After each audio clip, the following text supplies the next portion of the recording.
Kita lanjutkan pelajaran kita sifat koligatif larutan yang ketiga, yaitu sifat koligatif larutan yang non elektrolit secara khususnya, yaitu penurunan titik beku yang kita notasikan delta TF. TF ini kalau dari Inggris katanya freezing, berarti membeku ya. Jadi kita lakukan penurunan titik beku, kita tidak luput atau tidak jauh untuk mengetahui apa itu sebenarnya titik beku ya. Disebutkan bahwa titik beku itu atau titik beku itu satu larutan adalah suhu pada saat tekanan uap cairan sama dengan tekanan uap padatannya. Jadi yang kita fokuskan di situ suhu kemudian tekanan ya. Jadi katanya ini, jika sama suhu ini maaf ya, harusnya untuk titik beku larutan itu sama suhu dengan tekanan ini. Artinya suhu dan tekanan itu suhu pada cairan dengan tekanan padatannya. Ya, seperti apa kita lihat kan? Ini. Suatu larutan akan membeku pada suhu yang lebih rendah dari pelarutnya. Nah, misalkan katakan saya ingat suatu larutan, ingat larutan kan? Larutan itu adalah campuran homogen atau serba sama antara zat terlarut dan larutan. Jadi kalau ada suatu zat kemudian kita campurkan dengan suatu cairan, itu merupakan disebut sebagai larutan. Hanya larutannya serba sama. Kita tidak bisa membedakan mana partikel zat terlarut dan mana zat pelarutnya ya. Jadi nih, kita ulangi, larutan akan membeku pada suhu yang lebih rendah dari pelarutnya. Ini berarti kalau zat terlarut misalnya dibandingkan dengan pelarutnya, berarti zat larut itu harus suhunya lebih rendah daripada zat pelarutnya. Itu maksudnya ya. Pada tekanan 1 atmosfer, air membeku pada suhu 0 derajat Celcius. Ini yang umumnya. Ya. Bandingkan aja kulkas di rumah, ya. Jadi kalau kulkas itu misalnya sudah dingin pada 0 derajat Celcius ini, maka dikatakan pada tekanan 1 atmosfer air membeku pada suhu 0 derajat Celcius. Kalau dikatakan membeku berarti memadat. Kita ketahui kalau membeku itu adalah dingin.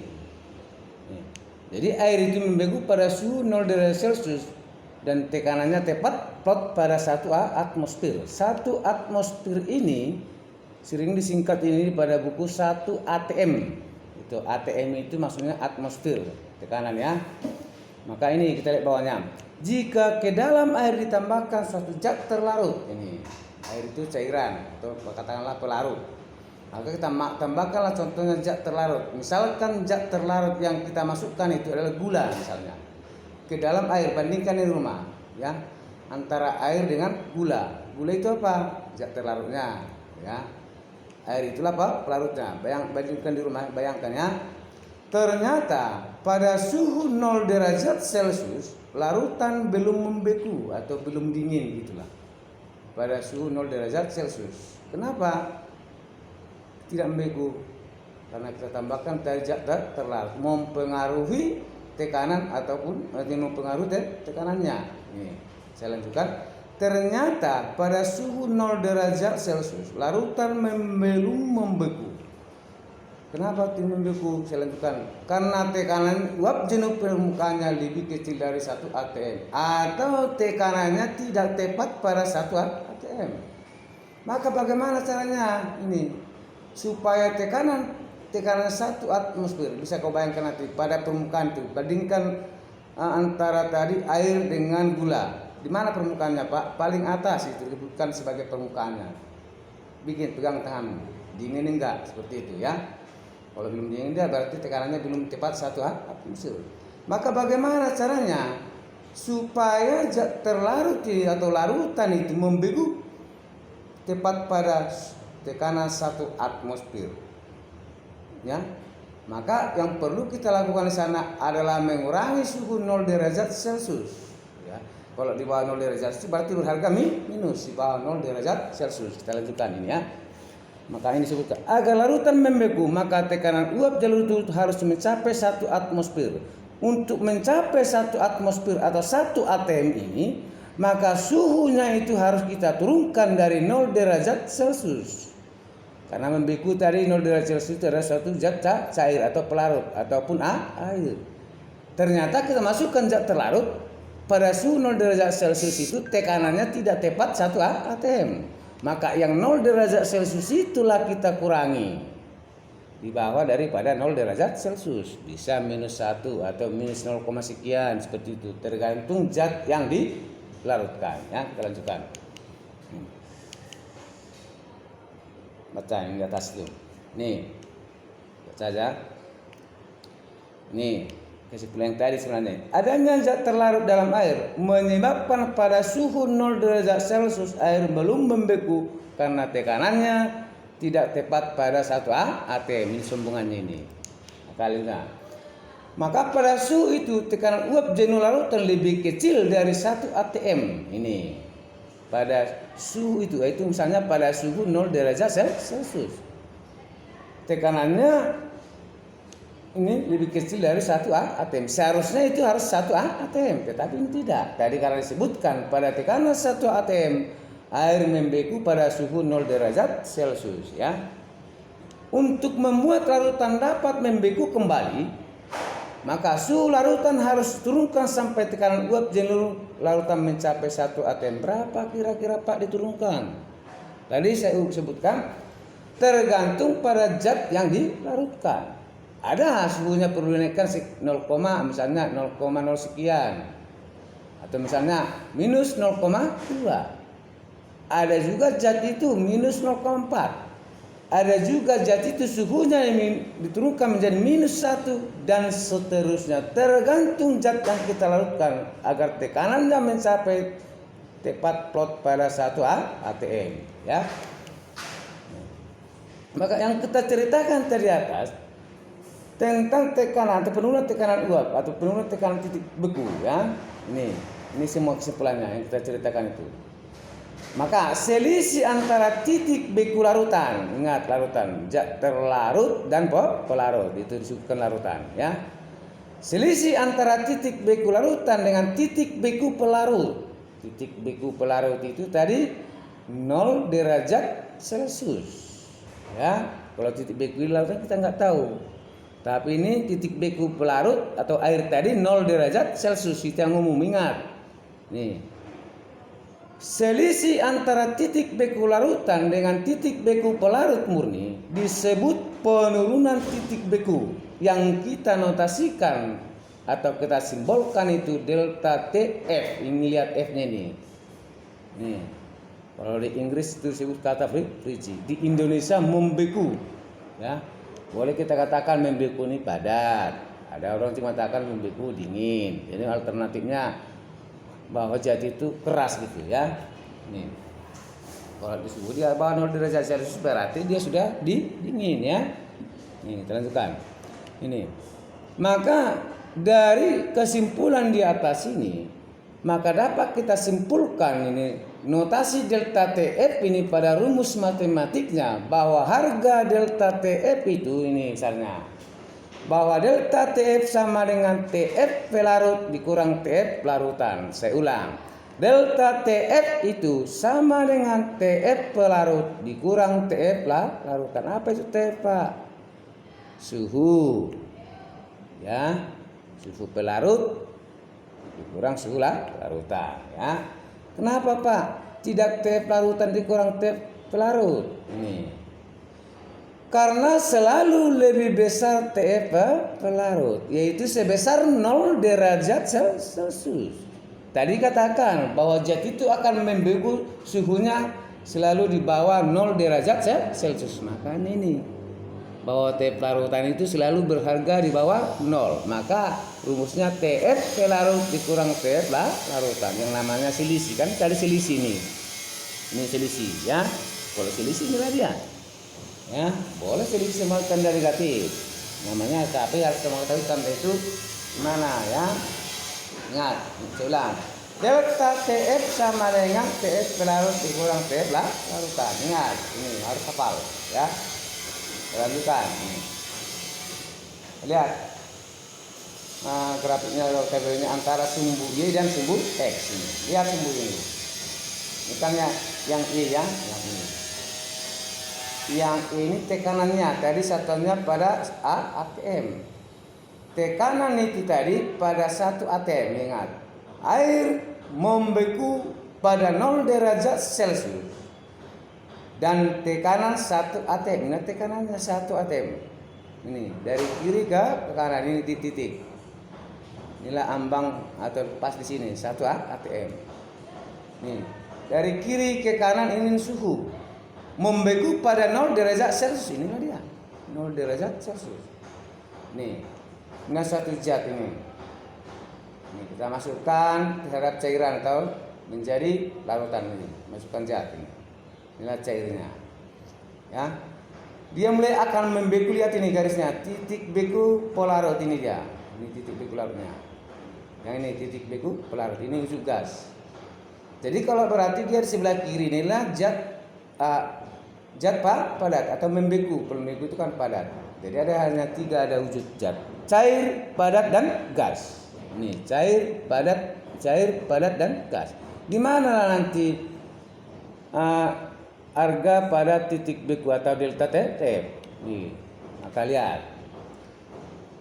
Agar zat terlarut atau larutan itu membeku, tadi disebutkan bahwa pada suhu 0 derajat Celcius tidak tepat tekanannya 1 atm. Maka ingat, agar tepat tekanannya 1 atm berarti suhu yang 0 derajat Celcius itu kita perkecil bahwa daripada 0 derajat Celcius ini.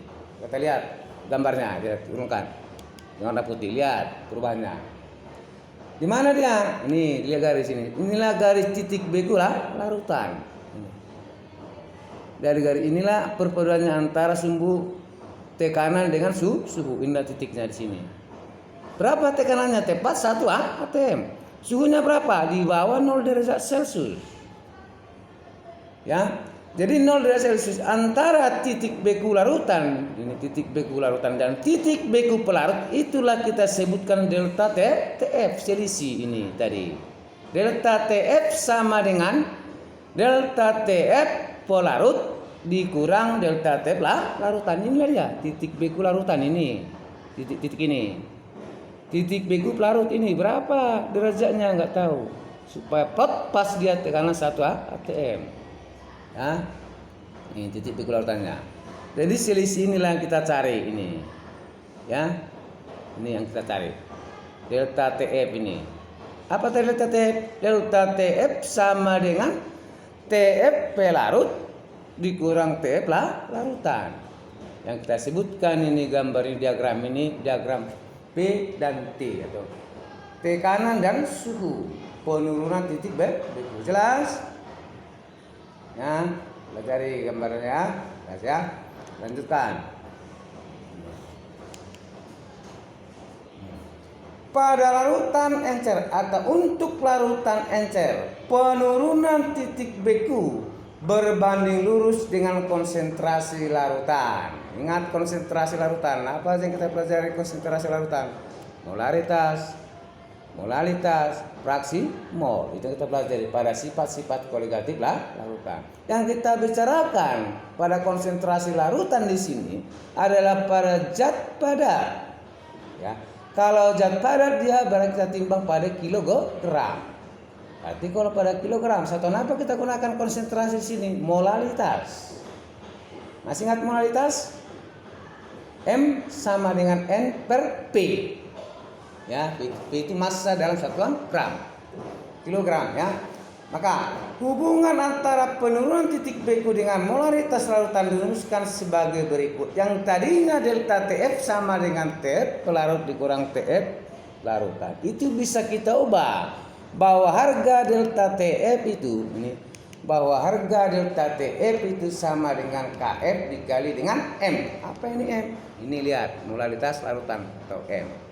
Delta T penurunan titik beku.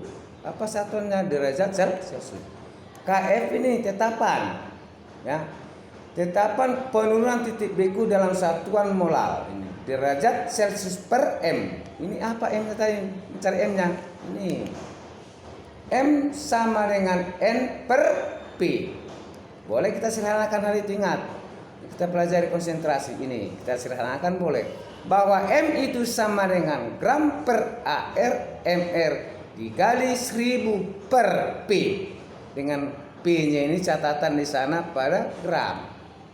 Kalau rumus ini, kalau yang ini yang Bapak tuliskan di depan ini harus pada kilogram, itu bedanya ya.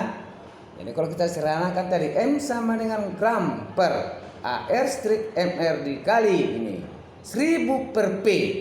P di situ pada satuan gram. Adakah ini?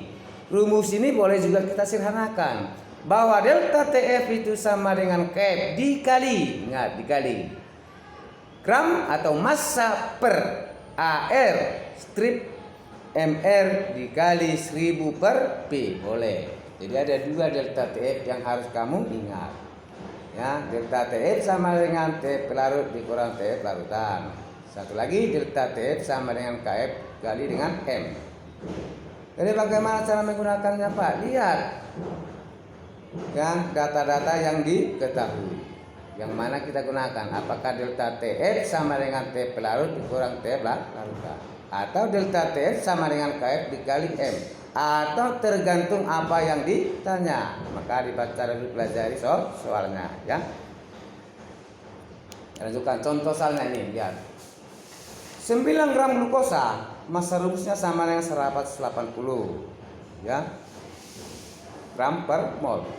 Dilarutkan dalam 400 gram air. Jika KF dari tetapan air adalah 1,86 derajat Celcius per M, maka pertanyaannya, hitunglah penurunan titik beku larutan glukosa. Apa nih penurunan titik beku? Apa simbolnya tadi? Delta TF, itu A. Yang B, titik beku larutan glukosa. Apa tadi sana? TF lah larutan. Maka sebelum kita jawab atau menggunakan rumus untuk nomor A dan B, lihat dulu apa yang diketahui pada soal, supaya jangan bingung menggunakan atau memanfaatkan rumus-rumus kimianya. Nah, apa diketahui sana? Massa MR, kemudian ini massa daripada air atau pelarut, baru KF. Atau ini lihat diketahuinya. Diketahui massa atau gram C6H12O6, ini rumus kimia daripada glukosa. 9 gram. Massa rumus dari C6H12O6 itu 180 gram per mol. P, massanya P dari pelarut air ini 400 gram. KF air berapa? 1,86 derajat Celcius per M. Yang jelas, yang untuk pertanyaan yang nomor A, rumus yang digunakan adalah delta TF sama dengan KF dikali dengan M. Bukan delta TF sama dengan TF pelarut dikurang TF larutan. Ya, ini pertanyaannya. Ditanya delta TF dan B-nya TF. Kita jawab. Tinggal masukkan harganya. Penurunan titik beku larutan yang rumusnya tadi bahwa delta TF itu sama dengan KF dikali dengan M. Boleh. Ini cari dulu harga M-nya. Atau boleh kamu langsung ke rumusnya. Delta TF sama dengan KF dikali gram atau G per MR dikali 1000 per P, boleh. Atau boleh dulu cari M-nya ini seperti ini. Cari dulu bahwa M sama dengan G per MR dikali 1000 per P. Gini tadi 9. Ini 360. Masukkan harganya ini. 9 per 180 dikali 1000 per 400. Tadi per sini gram ya. Maka cari berapa M-nya. M sama dengan 0,05 dikali 2,5 M. Kalikan. Besarnya 0,125 M. Nah, konsentrasi zatnya sebesar 0,125 M. Boleh kalau kita bulatkan ini 0,13. Kita bulatkan 0,1. Tapi dia ada 2 di belakang koma atau 3 di belakang koma atas sekali lebih teliti. Maka ada apa? Harga KF kan tadi. Maka masukkan rumus delta TF ini. Lihat nih. Delta TF sama dengan KF dikali dengan M. Maka ini delta TF sama dengan 1,86 derajat Celcius per M dikali 0,15 M. Kalikan, apakah sama? Delta TF sama dengan 0,233 derajat Celcius. Kita dapatkan delta TF. Yang nomor B, ini titik beku larutan glukosa TF. Dari mana kita dapat ini? Adalah rumus juga dari delta TF. Tapi delta TF yang mana? Bukan delta TF sama dengan KF dikali M. Tapi yang satu lagi, delta TF sama dengan nih TF pelarut dikurang TF larutan. Berapa TF pelarutnya? Yang umum tadi 0 derajat Celcius. TF larutannya berapa? Ini itulah yang ditanya. Titik beku larutan glukosa TF. Masukkan harganya. Nih. Delta TF-nya berapa? 0,233. Masukkan. TF larutnya berapa? 0 derajat Celcius. Nih. TF larutan, TF larutan sama dengan 0 derajat Celcius dikurang 0,233. Ini. Kita tahu dari mana 0,233 Pak? Nanti kita bertanya. TF sama dengan rumusnya. TF sama dengan ini. TF pelarut dikurang delta TF. Itulah ini. Maka 0 derajat Celcius dikurang 0,233 derajat Celcius sama dengan minus 0,233 derajat Celcius. Ya. Kalau sudah membeku berarti dingin harus pasti berharga di bawah 0 atau berharga minus. Maka ini jawabannya. Jadi titik beku larutan adalah 0 minus 0,233 derajat Celcius. Jelas? Jelas. Kita lanjutkan.